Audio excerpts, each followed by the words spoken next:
الحمد للہ رب العالمین والصلاة علی سیدنا محمد وآلہ وصحبہ اجمعین ومن تبعهم بإحسان الی یوم الدین۔ بخاری رضی اللہ تبارک و تعالی عنہ نے باب من سلم المسلمون من لسانہ و یدہ جو باب باندھا تھا اس کے تحت جو حدیث اپنی سند متصل سے وہ حضرت عبداللہ ابن عمرو ابن عاص تک پہنچتی ہے، اس سند متصل سے روایت کیا تھا سرکار سے کہ سرکار نے فرمایا المسلم من سلم المسلمون من لسانہ و یدہ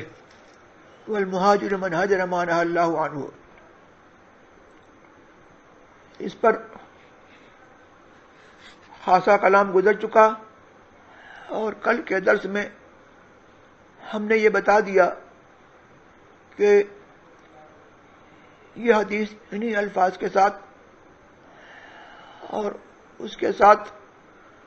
کچھ زیادات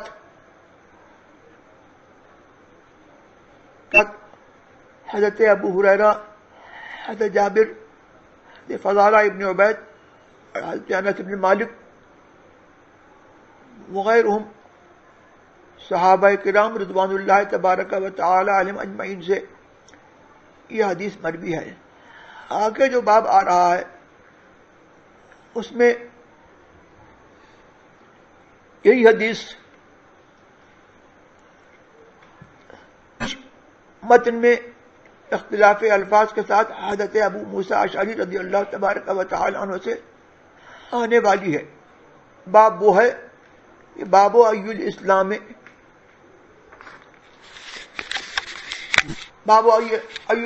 افضل۔ وہاں بھی امام بخاری رضی اللہ تبارک عنہ نے حدیث کا ایک جز لے کر کے اور اپنی عادت کے مطابق اس کو باب کے تحت رکھا ہے، پھر اپنی سند سے وہ حدیث وہاں پر ذکر کی ہے۔ یہاں سے مختصر طور پر یہ اندازہ لگایا جا سکتا ہے کہ حضور سرور عالم صلی اللہ تبارک و تعالی علیہ وسلم نے اس مضمون کی حدیث متعدد اوقات میں اور مختلف احوال میں متعدد صحابہ کرام رضوان اللہ تبارک و تعالی علیہم اجمعین سے فرمائی۔ چنانچہ کبھی عبداللہ ابن عمرو ابن عاص نے اس کو نقل کیا اور کبھی کچھ مضمون کی ذاتی کے ساتھ ابو ہریرہ نے، کبھی انس ابن مالک نے، کبھی جابر ابن عبداللہ نے، کبھی فضالہ ابن عبید نے اور کبھی ابو موسیٰ اشعری رضی اللہ تبارک و تعالی عنہ نے اس کو نقل کیا۔ یہ حدیث امام بخاری پوری باب سابق میں ذکر کرنے کے بعد اپنی عادت کے مطابق کہ ان کی عادت یہ ہے کہ سند متصل سے حدیث ذکر کرتے ہیں، پھر حدیث اگر کسی اور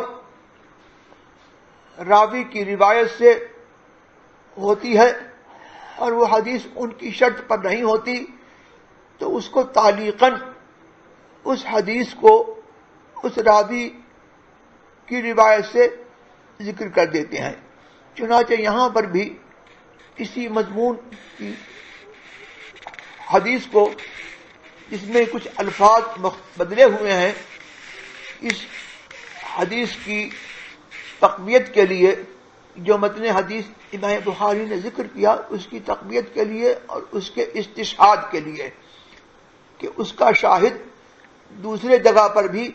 اور دوسری روایت کی حدیث میں بھی موجود ہے، یہ بتانے کے لیے حضرت امام بخاری رضی اللہ تبارک و تعالی عنہ نے یہاں پر دو تعلیقیں ذکر کی۔ چنانچہ کہتے ہیں قال ابو عبداللہ، قال ابو عبد الله وقال ابو معاوية حدثنا داود عن عامر قال سمعت عبد الله عن النبي صلى الله تعالى عليه وسلم وقال عبد الأعلى عن داود عن عبد الله عن النبي صلی اللہ تعالی علیہ وسلم. اور یہاں پر عن النبی صلی اللہ تعالی وسلم کہہ کر کے دونوں جگہ پر وہی حدیث ہے المسلم من سلم الناس من لسانہ ویدہ. یہاں پر تعلیقاً بطور استشہاد اس حدیث کو امام بخاری رضی اللہ تبارک و تعالی عنہ نے نقل کیا تقویت حدیث کے لیے. فرق اتنا ہے کہ عبداللہ ابن عمرو ابن عاص کی جو روایت امام بخاری نے روایت کی ہے شعبی کے حوالے سے، اس میں المسلم من سلم المسلمون کہا ہے اور یہاں پر ہے المسلم من سلم الناس. حدیث کا یہاں پر جو ہے سند کے اعتبار سے ایک تو فائدہ سندیہ یہاں پر حاصل ہوا کہ اس حدیث کو شعبی نے روایت کیا ہے. تو یہاں فائدہ سندیہ یہ ہے کہ امام بخاری رضی اللہ تبارک و تعالی عنہ یہ بتانا چاہتے ہیں کہ ان کی سند میں جو آیا ہے حدثنا عن الشعبی عن عبداللہ، یعنی اس میں عن کا لفظ ہے اور حدثنا نہیں کہا ہے. تو عن میں احتمال اس بات کا ہے کہ شعبی کو یہ حدیث جو ہے کسی ذریعے سے پہنچی اور انہوں نے حضرت عبداللہ ابن عمرو ابن عاص سے نہیں سنی. تو یہاں پر اس تعلیق اول سے وہ سند کو لا کر کے اس تعلیق کو لا کر کے یہ بتانا چاہتے ہیں امام بخاری رضی اللہ تبارک و تعالی عنہ کہ یہ حدیث امام بخاری امام شعبی نے جو ہے حضرت عبداللہ ابن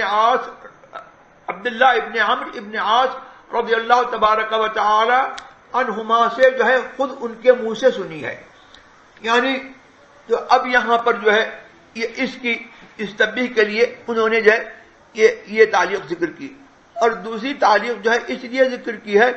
کہ تعلیق اول میں جو ہے عبداللہ سے مراد وہی عبداللہ ابن عمرو ابن عاص ہیں اور اس تعلیق میں جو ہے عبداللہ ابن عمرو ابن عاص کو جو ہے ذکر کیا گیا ہے عبداللہ ابن عمرو. اور عبدالعالی نے جو تعلیق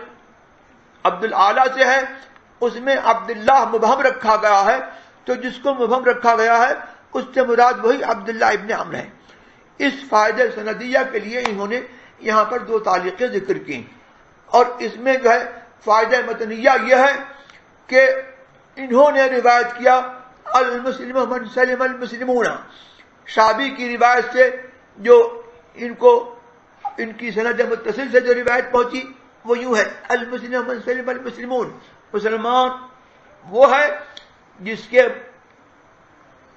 زبان سے اور جس کے ہاتھ سے مسلمان محفوظ رہیں. اور یہاں پر یہ ہے المسلم من سلم المسلمون المسلم من سلم الناس من لسانہ ویدہ. دونوں تعلیق میں یہاں پر یہ آیا ہے کہ مسلمان وہ ہے کہ عام لوگ جو ہے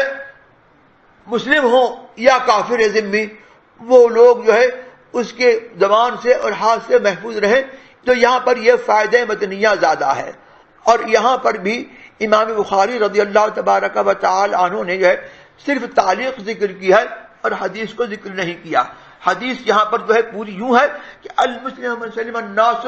من لسانہ ویدہ والمہاجر من حجر السیئات. مسلمان وہ ہے جس کے زبان سے لوگ عام لوگ اور اس کے ہاتھ سے محفوظ رہیں اور مہاجر وہ ہے جو برائیوں کو چھوڑ دے. تو یہاں پر جو ہے یہ جو فائدہ متنیہ ہے یہ اس حدیث کی تفسیر ہے جو حدیث امام بخاری نے روایت کی، جس میں ہم نے پہلے بیان کیا تھا کہ مسلمانوں کا ذکر جو ہے وہ اہتمام کے لیے ہے، خصوصیت کے لیے ہے، اعتراض کے لیے نہیں ہے، بلکہ جو ہے معاملہ یہ ہے کہ مسلمان کامل جو ہے وہ ہے کہ جس کے ہاتھ سے اور زبان سے، جس کی زبان سے اور جس کے ہاتھ سے، جس کی ایذا سے مسلمان تو محفوظ رہیں، بلکہ جو ہے عام لوگ بھی جو ہے مسلمان ہوں یا کافر، وہ اس کی ایذائے بیجا سے جو ہے محفوظ رہیں۔ یہاں اور یہ ایذائے بیجا، یہ جو ہے قید جو ہے وہ اگرچہ یہاں پر ذکر نہیں کی گئی ہے، لیکن یہ قید جو ہے ہر جگہ جو ہے مطلب کہ جو ہے ملحوظ ہے کہ یہاں پر جو ہے وہ شرعاً اگر کسی نے کسی کو ایذا پہنچائی یا کسی نے کسی کو جو ہے گالی دی یا کسی نے کسی کو جو ہے قتل کر دیا، تو اب اس کو جو ہے قتل کرنے میں یا اس سے بدلہ لینے میں اس کو ایذا جو ہے، لیکن یہ حق شرعی ہے۔ حق شرعی کے بغیر جو ہے اگر کوئی کسی کو ایذا دیتا ہے تو مطلب ہے کہ جو ہے وہ ایذا ناجائز ہے، اور شرعاً مطلوب یہی ہے کہ ایذائے مسلم بلا حق شرعی جو ہے آدمی اس سے جو ہے باز رہے، ایذائے مسلم ہو یا ایذائے ذمی۔ تو یہ حدیث جو تعلیق کے الفاظ جو ہے مختلف ہیں، یہ جو ہے مراد کی تفسیر ہے کہ مراد جو ہے یہاں پر صرف مسلمانوں کی تخصیص نہیں ہے، بلکہ عام لوگ بھی جو ہے اس کی ایذا سے جو ہے محفوظ رہیں۔ اب یہاں پر جو ہے امام بخاری رضی اللہ تبارک و تعالی عنہ نے یہ دو تعلیقیں ذکر کی ہیں، اور ان میں جو ہے 5 لوگ ہیں۔ ان 5 لوگوں کا نسب میں ذکر کر دیتا ہوں۔ ابو معاویہ محمد ابن خازم، خازم خائے معجمہ کے ساتھ، اس کے بعد الف ہے، پھر زائے مکسورہ، خازم، اور ان کی جو ہے تعریف کے طور پر کہ ان کو جو ہے الضریر الکوفی السعدی، ضریر کہتے ہیں کہ جس کی آنکھ جاتی رہے، اور کوفی کہا کہ کوفہ کے رہنے والے تھے، اور سعدی کہا کہ جو ہے وہ ان کا نسب بتانے کے لیے کہ یہ سعدی ہیں، یعنی جو ہے سعد ابن زید منات ابن تمیم کہ جو ہے یہ مولا ہیں، ان کے آزاد کردہ جو ہے یہ غلام ہیں۔ تو یہ جو ہے، اور یہاں پر اس ایک فائدہ یہ بھی حاصل ہوا کہ کسی کو اندھا کہنا، کسی کو اعمش کہنا کہ رات میں رتوند والا، یا کسی کو اعرج کہنا، لنگڑا کہنا، یہ جو ہے ایک طور پر جو ہے یہ غیبت ہے، اور غیبت جو ہے وہ شرعاً ناجائز و حرام ہے، لیکن جو ہے اگر یہ تعریف کے لیے ہو اور اس کی پہچان بتانے کے لیے ہو اور پہچان اسی سے متعین ہو، تو اب جو ہے یہ غیبت نہیں ہے، بلکہ مطلب ہے کہ یہ جو ہے وہ جائز ہے۔ چنانچہ محدثین جو ہے بڑے بڑے محدثین کی پہچان بتانے کے لیے جو ہے کہیں کسی کو لکھتے ہیں الضریر، کسی کو لکھتے ہیں اعرج، کسی کو لکھتے ہیں اعمش، کسی کو احول جس کی جو ہے آنکھ ٹیڑھی ہو، اس طور پر لکھتے ہیں۔ اس سے معلوم یہ ہوا کہ غیبت مطلقاً جو ہے بلا وجہ شرعی جو ہے یہ ناجائز و حرام ہے اور کبیرہ ہے، لیکن اگر شرعی وجہ جو ہے داعی ہے تو اب جو ہے وہ غیبت محرمہ نہیں ہے۔ ان کی شرعی وجوہ میں سے ایک یہ ہے کہ پہچان کے لیے جو ہے آدمی جو ہے کسی کا جو ہے ایسا وصف کہ اس کے سامنے اگر ذکر کیا جائے تو اس کو برا لگے، وہ وصف جو ہے اس کو بتانا، اس پہچان کے لیے جو ہے وہ بتانا جو ہے مطلب کہ جو ہے وہ غیبت نہیں ہے بلکہ یہ جائز ہے۔ اور اس کے ساتھ ساتھ جو ہے ایک شعر میں ان مواضع کو جو ہے کہ جن میں جو ہے مواضع کا استثناء ہے اور وہ اس میں جو ہے غیبت جائز ہے، وہ شعر میں جو ہے امام زرقانی رضی اللہ تبارک و تعالی عنہ نے جو ہے اس کو جمع کیا ہے۔ میں شعر یاد کر لوں، شعر یہ ہے: تظلم واستغث واستفت حذر وعرف اظہرا فسق المجاہر، یعنی 6 مواضع ایسے ہیں کہ جن میں غیبت جو ہے، جو غیبت سوری ہے، یہ جائز ہے. وہ چھ مواضع یہ ہیں. تظلم، کسی نے اگر جو ہے تمہارے اوپر ظلم کیا ہے تو اس کی شکایت کے طور پر جو ہے تم جو ہے یہ کہہ سکتے ہو کہ میرے پر فلاں نے جو ہے ظلم کیا. اور واستغیث، اگر کوئی مارنے کے لیے آ رہا ہے، قتل کرنے کے لیے آ رہا ہے، ظلم کرنے کے لیے آ رہا ہے، تو اب اگر مدد چاہنے کے لیے تو اب جو ہے وہ معین کر کے بتا کر کے کہہ سکتے ہو کہ یہ فلاں جو ہے میرے پر زیادتی کر رہا ہے، میری مدد کرو. تو استغاثے کے لیے بھی جو ہے غیبت کا جو ہے وہ جائز ہے. واستفتِ، کوئی شخص ناجائز اور حرام کاموں میں جو ہے وہ ملوث ہے اور تم کو اس کا حکم شرعی معلوم کرنا ہے اپنے لیے یا اس کو بتانے کے لیے، اب جو ہے کوئی ذریعہ نہیں ہے تو اب عالم کے پاس جانا ہے، تو اب جو ہے وہ یہ کہہ سکتا ہے کہ فلاں شخص اس کام میں جو ہے ملوث ہے، اور افضل یہ ہے، بہتر یہ ہے کہ اس کا نام نہ لے بلکہ زید امر کے ذریعے سے یہ سوال کر لے. اور حذر، اور ڈرانے کے لیے کہ اگر کوئی شخص جو ہے مثلا جو ہے وہ بدکار ہے، یا مطلب ہے کہ جو ہے وہ ظالم ہے، چور ہے، ڈاکو ہے، تو اس سے بتانے کے لیے کہ اس سے دور رہنا، یہ ہے مطلب ہے کہ جو ہے آدمی جو ہے اس کے اوصاف سیاح کو اور اس کے برے خصال کو جو ہے وہ ذکر کر سکتا ہے. اور پھر عرف، پہچان کے لیے کہ فلاں سے ملاقات کو جا رہے ہو، اس کا حلیہ کیا ہے، تو اس طرح کا اس کا حلیہ ہے، اس کے جو ہے دہنی ہاتھ اس کا دہنا ہاتھ ایسا ہے، اور اس کا جو ہے آنکھ میں جو ہے ایسی بات ہے، وہ ضریر ہے یا عارج ہے یا جو ہے وہ اعمی ہے یا آمش ہے، اس طور پر جو ہے کہہ سکتے ہو. اور ایک یہ ہے کہ اب وہ آدمی کھلم کھلا شراب پیتا ہے، بڑی بدکاری کرتا ہے، برے کام کرتا ہے، تو اب اس نے خود اپنی حرمت جو ہے گوا دی. تو ایسے آدمی کو جو مجاہر ہے، فاسق بولی ہے، اس کی برائی جو ہے لوگوں سے، تاکہ لوگ اس سے جو ہے بچے، آدمی جو ہے وہ کر سکتا ہے، اور اس کا ذکر کرنا جو ہے وہ غیبت نہیں ہے. چلیے اب یہاں پر جو ہے یہ اب معاویہ ہو گیا، نابینا ہو گئے تھے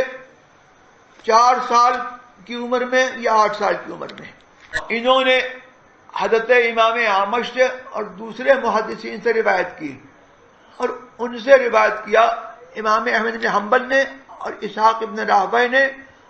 اور ان کی روایتیں جو حضرت اعمش سے ہیں، ان روایتوں میں جو ہے یہ ثبت اور ثقہ ہیں.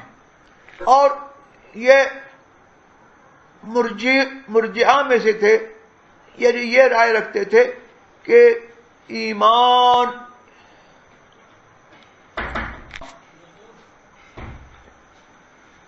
صرف تصدیق کا نام ہے، اور اگر آدمی عمل نہ کرے تو آدمی کو جو ہے کوئی ضرر نہیں ہوتا. لیکن اس کے باوجود جو ہے انہوں نے یہ حدیث روایت کی. اور بخاری میں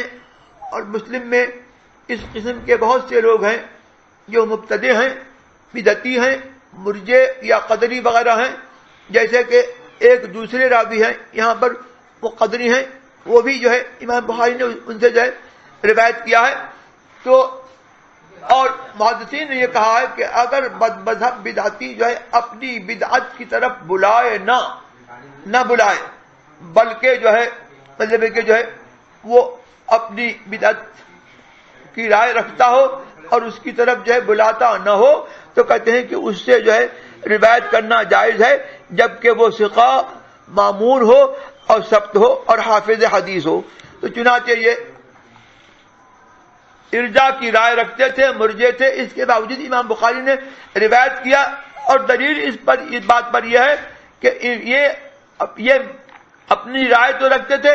لیکن اس رائے کی طرف جو ہے لوگوں کو نہیں بلاتے تھے. یہی حدیث جو ہے ان کے لیے جو ہے مطلب کہ جو ہے اس پر دلیل ہے، اس لیے کہ انہوں نے وہ حدیث روایت کی ہے جو خاص جو ہے ان کا رد کرتی ہے.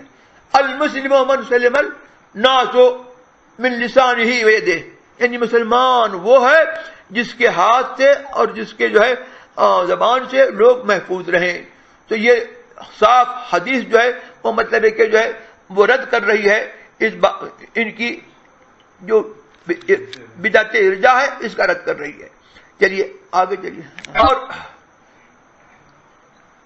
ابو معاویہ نام کے جو ہے روات میں دو اور ہیں. ابو معاویہ نخائی عمر اور ابو معاویہ شیبان جی. ہاں، اور دوسرے جو ہیں وہ داؤد ہے. ان کا نسب ہے داؤد ابن ابی ہند. ابو ہند کا نام ہے دینار، اور یہ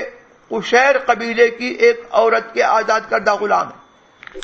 اور ایک قول یہ ہے کہ یہ مولا عبداللہ عامر ابن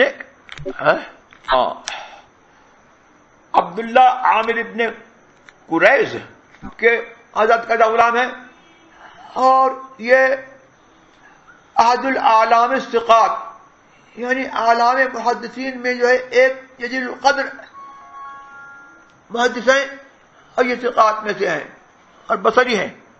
ہاں، اور انہوں نے حضرت انس بن مالک کا دیدار کیا، صحابی کا، اور جو ہے اور شعبی اور دوسرے تابعین سے انہوں نے جو ہے حدیث سنی. اور ان سے روایت کرتے ہیں شعبہ اور قطان. اور ان کی تقریباً 200 حدیثیں ہیں، جن میں سے امام بخاری رضی اللہ تبارک و تعالی عنہ نے 200 حدیثیں ہیں. اور یہ حافظ تھے اور صاحب الدہر تھے اور عابد زاہد تھے. اور سن مکے کے راستے میں 140 ہجری میں ان کا انتقال ہوا. 75 عمر سال تھی. اور ان کی حدیث تمام اصحاب کتب ستہ نے روایت کی ہے. اور امام بخاری سوائے امام بخاری کے امام بخاری رضی اللہ تبارک عنہ نے یہاں پر صرف تعلیقاً جو ہے بطور شاہد جو ہے اس جگہ پر ان سے روایت کیا. اور ان کا ذکر جو ہے صرف اسی مقام پر ملتا ہے، اور جگہ ان کے صحیح بخاری میں ان کا ذکر نہیں ہے. اور تیسرے جو ہیں عبد العالی ابن عبد العالی بنو سامہ سے ہیں، اسامی بنو سامہ سے ہیں. اور ان کا نسب پہنچتا ہے لؤی ابن غالب قرشی کی طرف، اور یہ بصری ہیں. انہوں نے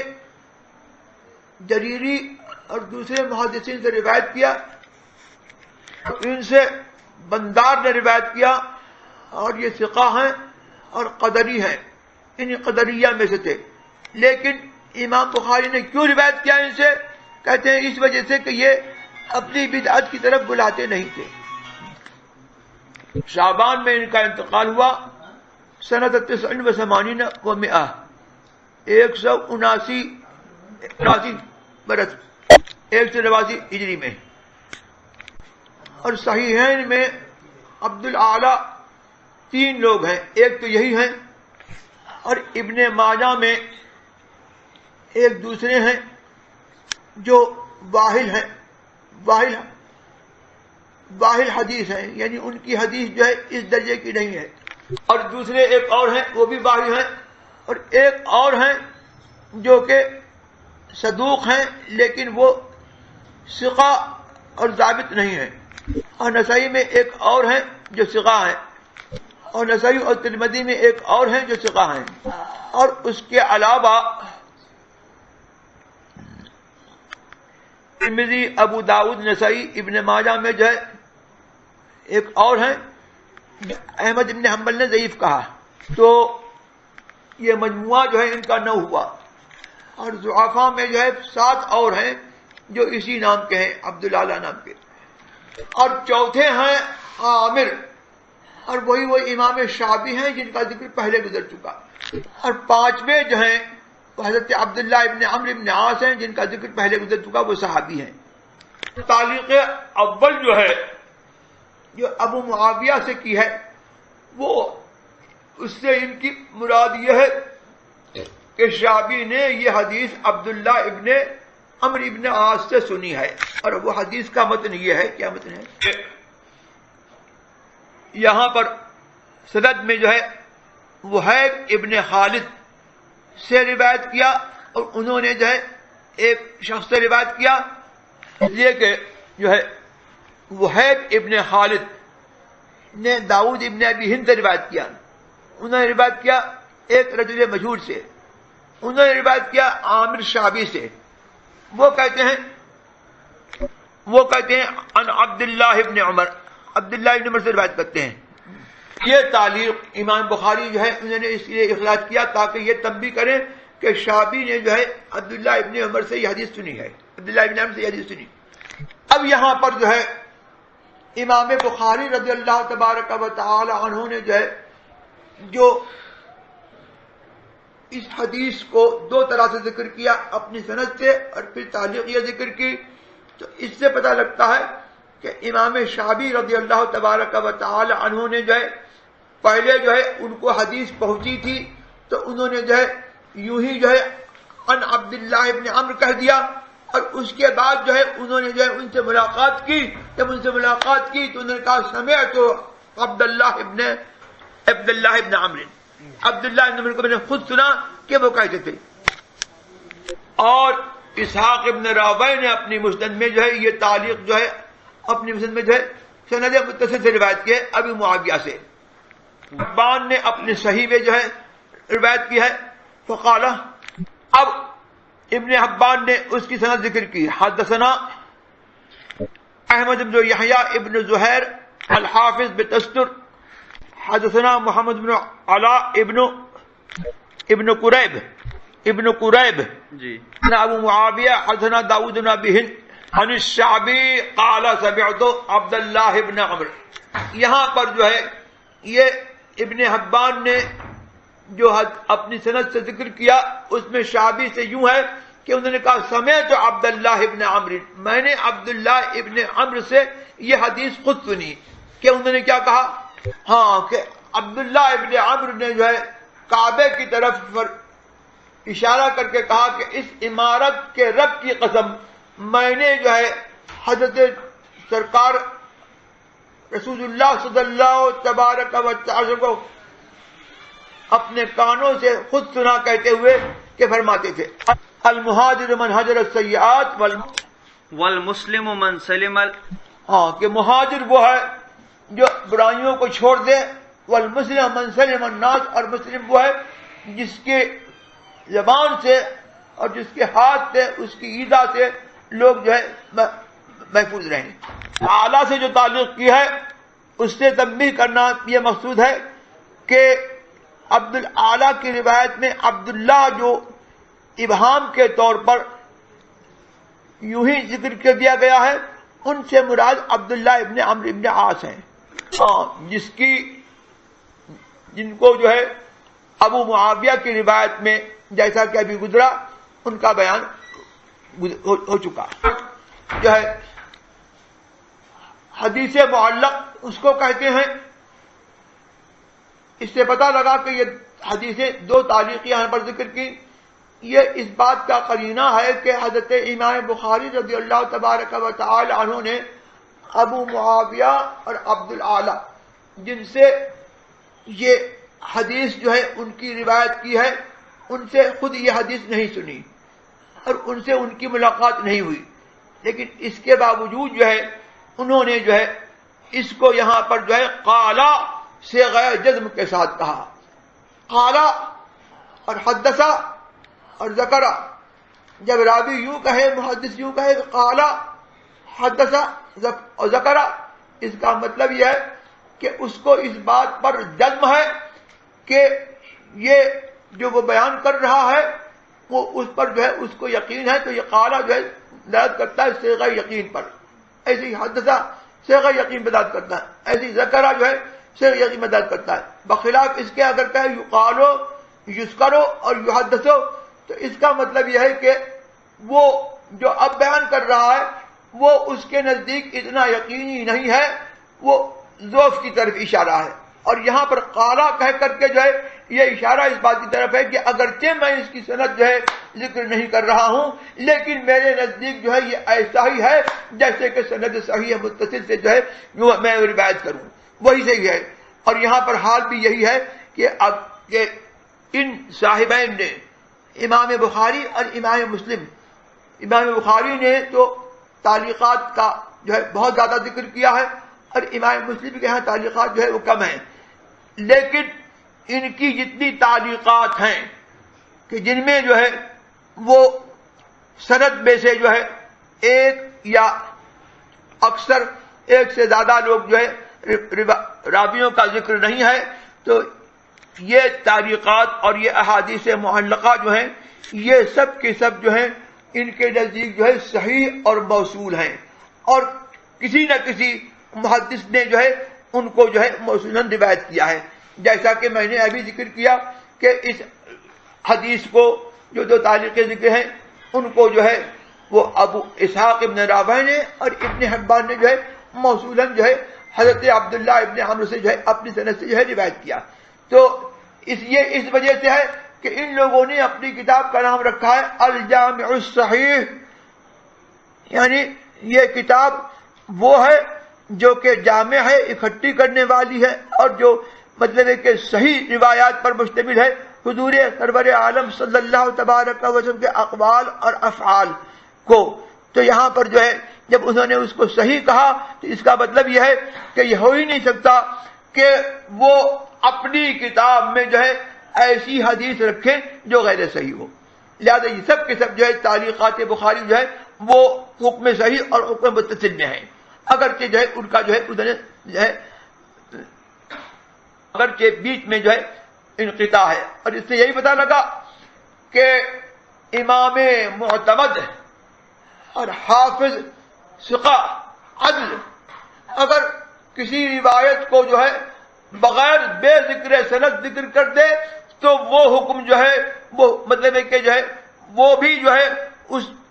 ایسا ہی ہے جیسے کہ سند صحیح ہے متصل سے کوئی روایت ذکر کرے تو وہ سب کا سب جو ہے وہ اگرچہ جو ہے وہ بے ذکر سند ہو لیکن وہ سب جو ہے مسند کے حکم میں ہے کہ جیسے اس کی جو ہے سند ہے. تو اس سے یہ جو لوگ سمجھ لیتے ہیں کہ کسی حدیث کی سند نہیں ہے یا کسی حدیث کی سند ذکر نہیں ہوئی تو اسے سمجھ لیتے ہیں کہ یہ حدیث نہیں ہے یا یہ حدیث جو ہے وہ ضعیف ہے، یہ ان کا جو ہے خیال خام ہے. بہت جگہ پر جو ہے محدثین جو ہے ایسا کرتے ہیں، اور خود امام بخاری رضی اللہ تبارک و تعالی عنہ نے جو ہے اپنی پوری کتاب میں جو ہے ایسا کیا ہے کہ کہیں جو ہے انہوں نے جو ہے جیسے اب یہاں پر جو ہے انہوں نے بیچ میں ان کے درمیان ابو معاویہ کے درمیان جو راوی تھا وہ ذکر نہیں ہے، اور اس کے بعد جو ہے سند ذکر کر دی. اور کہیں ایسا ہوتا ہے کہ متن ذکر کرتے ہیں کس سے مروی ہے اس کا بھی نام نہیں ہوتا، اور کہیں ایسا ہوتا ہے کہ منتہا سند کا ذکر کر دیتے ہیں قال مجاہد، یہ کہہ دیتے ہیں. اس کے بعد جو ہے اب مجاہد نے کس سے سنا یہ مذکور نہیں ہے. تو اب یہاں پر جو ہے اس سے پتہ یہ لگا کہ یہ معلق اور معضل یہ جو اصطلاحیں ہیں محدثین کی کہ معلق وہ ہے کہ مبتدائی سند سے جو ہے ایک راوی حذف ہو جائے، اور معضل وہ کہ جس کا جو ہے سلسلہ سند میں سے کہاں سے انقطاع ہے، اور منقطع کہ جس میں جو ہے انقطاع واقع ہو، اور مرسل. یہ ساری کی ساری اصطلاحات جو ہیں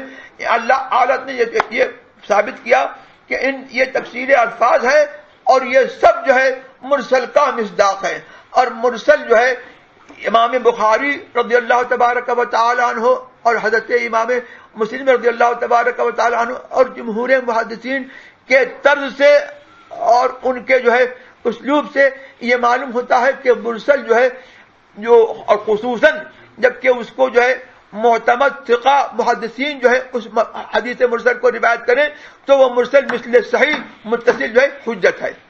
اور یہی حنفیہ کا اور مالکیہ کا اور کثیر بہت سارے محققین کا یہی مذہب ہے. تو حدیث مرسل جو ہے وہ حجت ہے. اور مجھے یاد آتا ہے کہ حضرت ملا علی قاری رضی اللہ تبارک و تعالیٰ نے ایک جگہ یہ فرمایا ہے کہ حدیث ضعیف جو ہے اگر وہ مقام احتیاط میں ہو اور وہ کسی سنت صحیحہ ثابتہ کا رد نہ کرتی ہو تو مطلب ہے کہ حدیث ضعیف جو ہے ایسی ہمارے ہم لوگ احناف کے نزدیک جو ہے حدیث ضعیف جو ہے اس سے اگر وہ ہم کو ملے تو یترک بالقیاس اس کے مقابلے میں جو ہے قیاس جو ہے ترک کر دیا جائے گا. ہم کو اکثر لوگ جو ہے احناف کو یہ تہمت لگاتے ہیں کہ ہم لوگ جو ہے اصحاب الرائے ہیں اور ہم لوگ جو ہے اپنی رائے پر عمل کرتے ہیں. لیکن الحمدللہ ہمارا معاملہ یہ ہے کہ حد سے زیادہ جو ہے حدیث کے معاملے میں جو ہے احتیاط کرنے والا اور حدیث کو جو ہے مقدم رکھنے والا جو ہے یہ جو حصہ ہے احناف کا اس کے اندر جو ہے خاص حصہ ہے. اور جو ہے اسی وجہ سے جو ہے ملا علی قاری نے کہا کہ حدیث ضعیف اگر مل جائے تو آدمی جو ہے مجتہد اپنا قیاس چھوڑ دے گا.